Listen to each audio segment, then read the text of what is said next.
Imagine an airport so massive it could fit 70 football fields inside it, a place where 400 aircraft could park at the same time. That's more planes than most countries have in their entire air force. Dubai just announced they're building exactly that. A $35 billion airport that will move more people than the populations of entire nations. In early 2025, Dubai's ruler, Sheikh Mohammed bin Rashid Al Maktoum, stood before the world and unveiled something that sounds impossible. The new Al Maktoum International Airport won't just be the world's largest airport. It will be larger than the next 5 biggest airports combined. Let's put that in perspective. Hartsfield-Jackson in Atlanta, currently the world's busiest airport, handles about 107 million passengers a year. Dubai's new airport is designed for 260 million passengers annually. That's like moving the entire population of Indonesia through one building every single year. 400 gates, 5 runways, a terminal complex so enormous that it stretches across an area equivalent to 70 square kilometers. That's bigger than the entire island of Manhattan. The price tag? $35 billion. To understand how staggering that number is, consider this. It's more than the GDP of 100 countries. It's enough money to build 15 Burj Khalifas, the world's tallest building. It's 3 times what it costs to build the entire Hong Kong International Airport. But Sheikh Mohammed didn't hesitate. He announced the project with absolute confidence, declaring that Dubai would become the world's largest airport for international travelers and cargo. Most people hear these numbers and think, that's impressive. But the real question is not about the size or the cost. The real question is, why? Why would a city of 3.6 million people need an airport that can handle 260 million passengers? Why now? And why are they willing to bet $35 billion on this single project?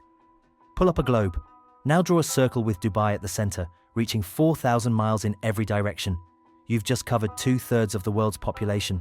London, Moscow, Mumbai, Singapore, Nairobi, all within a single flight from Dubai. This is not an accident. This is the entire strategy. Dubai sits at the perfect crossroads. It's exactly halfway between Europe and Asia.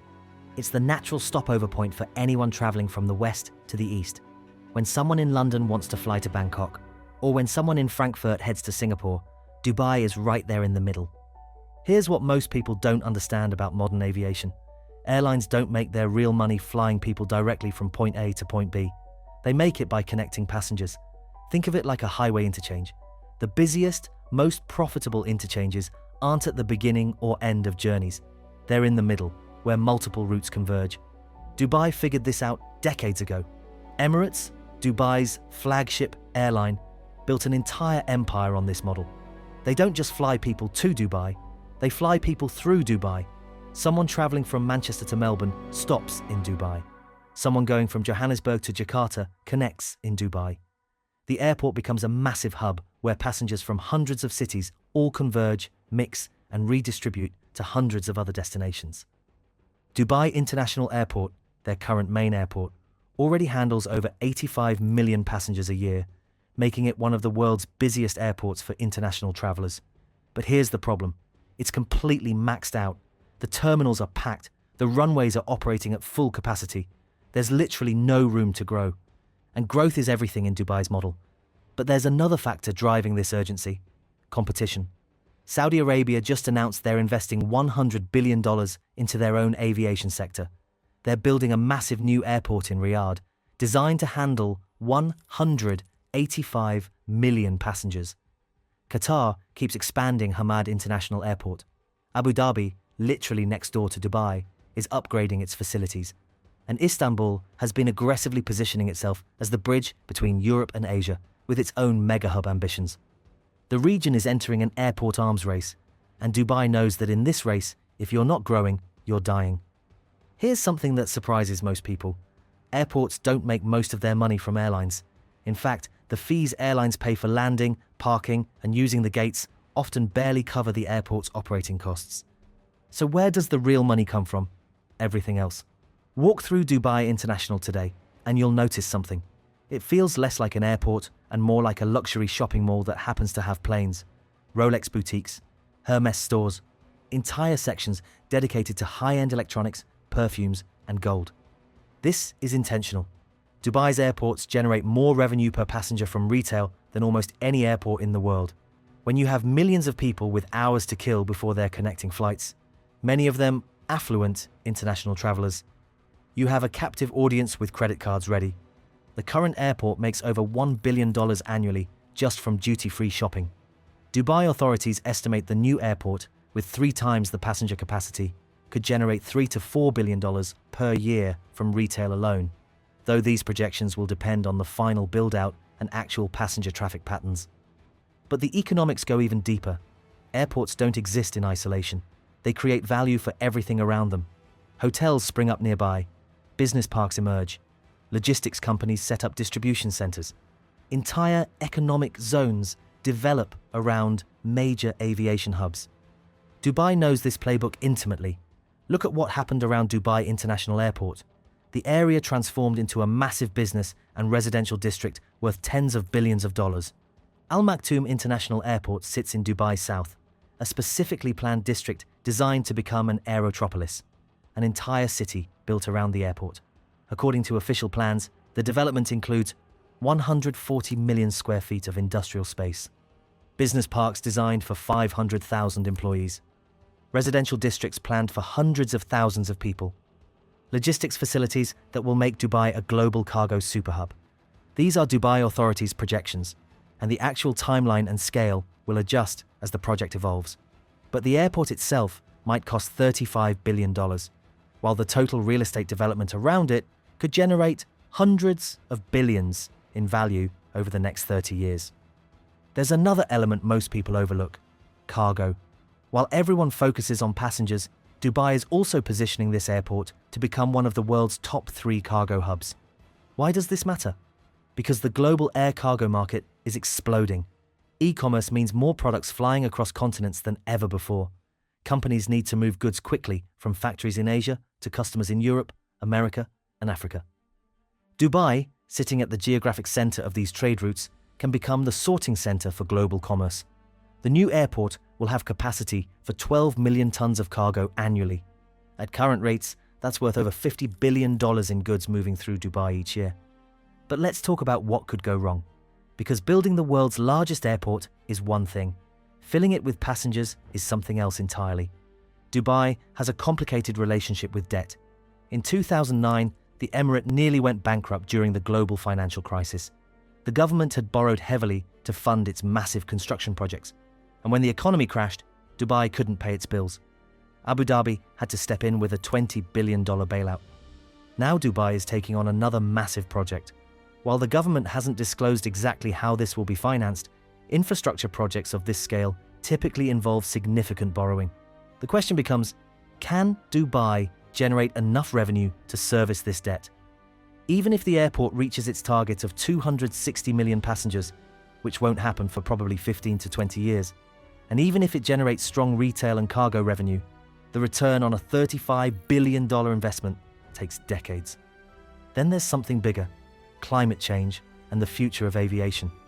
The world is increasingly focused on reducing carbon emissions. Flying is one of the most carbon-intensive activities an individual can do. Several European countries are already limiting short-haul flights. There's growing pressure for carbon taxes on aviation. Dubai claims the new airport will incorporate green energy systems and achieve LEED Gold certification for its designs. They're talking about solar power, efficient cooling systems, and sustainable building practices. But the fundamental challenge remains. An airport designed to handle 260 million passengers per year means hundreds of millions of tons of carbon emissions from aircraft operations. The long-term environmental impact of such a massive aviation hub is still hotly debated.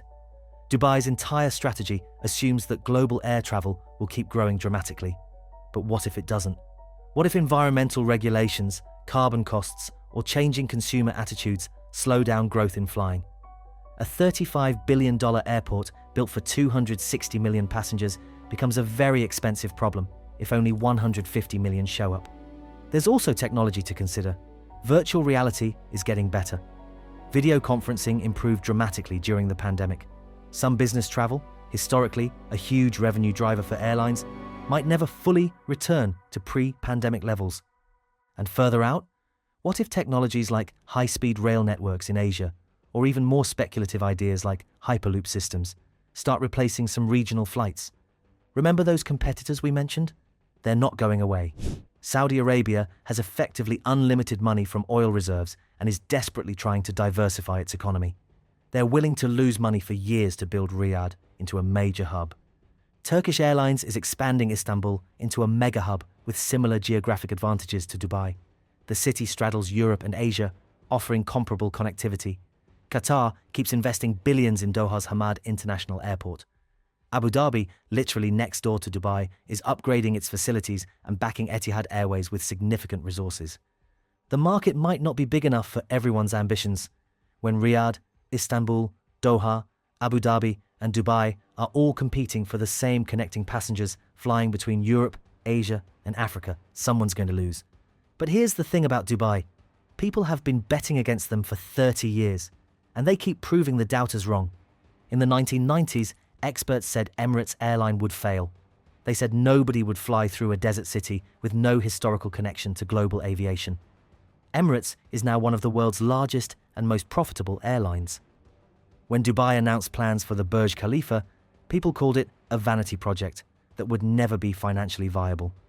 Today, it's an icon that generates enormous value for Dubai's brand and tourism industry. Dubai Marina, the Palm Jumeirah, the Dubai Mall, every major project faced skepticism. Many succeeded beyond expectations. There's something else at work here. Dubai doesn't have oil wealth like Abu Dhabi or Saudi Arabia. It has to create value through innovation, ambition, and risk-taking. The emirate has transformed itself from a small trading port into a global city in just 50 years, one of the fastest urban transformations in human history. This airport is not just about moving passengers. It's about securing Dubai's relevance for the next 50 years. It's about creating facts on the ground, massive infrastructure that forces airlines, businesses, and travelers to orient themselves around Dubai. And here's a fact that supports their bet. The global middle class is exploding. In 2000, about 1 billion people worldwide were middle class. By 2030, that number is projected to reach 5 billion. Most of that growth is happening in Asia and Africa, exactly the regions that Dubai connects. As hundreds of millions of Indians, Indonesians, Africans, and others enter the middle class, they'll want to travel. They'll want to see the world. Dubai is positioning itself to be their gateway. There's also strategic timing. Most airports take 10 to 15 years from announcement to full operation. By moving now, Dubai locks in a massive first-mover advantage. By the time Saudi Arabia's Riyadh airport is fully operational, Dubai's new airport will already be capturing market share, establishing airline partnerships, and building the network effects that make hubs successful. In aviation, these advantages compound. Airlines want to fly where other airlines already fly, because it creates more connection options for passengers. Passengers want to fly through hubs with lots of options. It's a self-reinforcing cycle. So here's what this is really about. Dubai is making a $35 billion bet that the world will keep globalizing, that people will keep flying, that connecting through hubs remains the most efficient way to move masses of people across continents. They're betting that geography still matters in an increasingly digital world, that the map, those 4,000-mile circles connecting 2/3 of humanity, gives them an unbeatable advantage. They're betting that they can build it faster, bigger, and better than anyone else, and that by the time competitors in Riyadh, Istanbul, Doha, and Abu Dhabi catch up, Dubai will have already won. But this also reveals something crucial about how the future gets built. It's not built by playing it safe. It's built by cities and countries willing to stake enormous sums on a vision of what comes next. Whether Dubai is right won't be clear for another decade. But one thing is certain. The world's largest airport is coming. And when those first passengers walk through terminals the size of small cities, when cargo from 1,000 destinations flows through its warehouses, when hundreds of aircraft sit at 400 gates, we'll know if Dubai's gamble paid off. Let us know your thoughts in the comments section as always, and subscribe if you liked the video. Think flying is fast? Wait until you see what Elon's building. This could change travel forever, and it might arrive sooner than you think. Click Watch Next to see how it works.